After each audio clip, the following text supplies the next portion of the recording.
To navigate to an existing project, what you'll do is navigate to the workspace that it's under and then select the project within that workspace. On the project dashboard, you'll see various project statistics from each stage of your machine learning project, from asset statistics that you see at the top, which covers how many assets you've uploaded, how many assets have been annotated, how many annotations you already have, as well as how many tags you have. And then on the right, the tag distribution, which will show how many annotations of each tag you'll have, as well as how to manage those tags that you have. So either adding new ones or deleting old ones. Next, you'll see aggregated dataset statistics. So these are heat maps that show aggregated information about your image data as well as your annotation data. So the first one is annotation area, which shows the coverage of where these annotations are covering within an image. Annotation centroid, which is showing the distribution of the center of each annotation. Annotation dimension, which shows the distribution of the height and width of each annotation. Asset dimension, which is the height and width of each asset within your dataset. For the first three heat maps, you will generally want to have a fairly spread out heat map for an ideal dataset.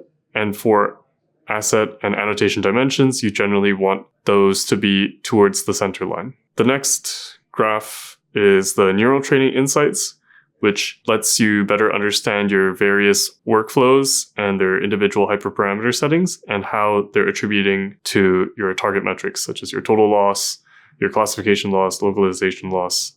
Finally, we have status history statistics, which essentially covers how annotations are progressing through the annotation process. This flowchart shows the proportion of assets and their relevant asset statuses as they progress, and this will ideally give you a general sense of whether your annotation process is going smoothly or not.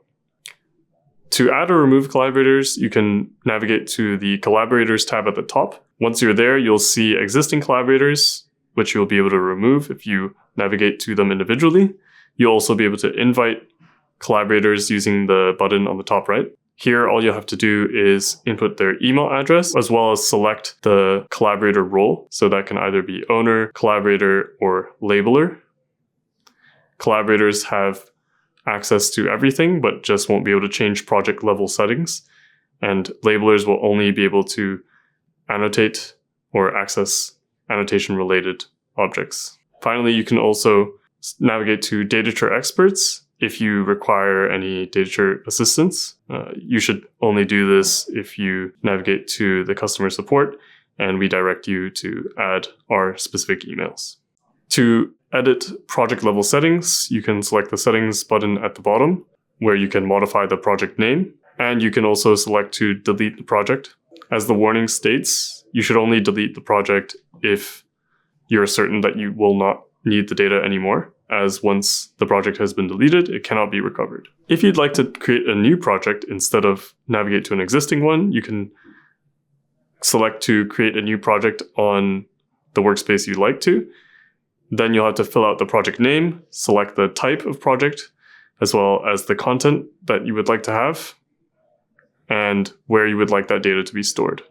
It's especially important to have the project type be aligned with your computer vision interests, because this will sometimes eliminate or include tools that are relevant to that object type.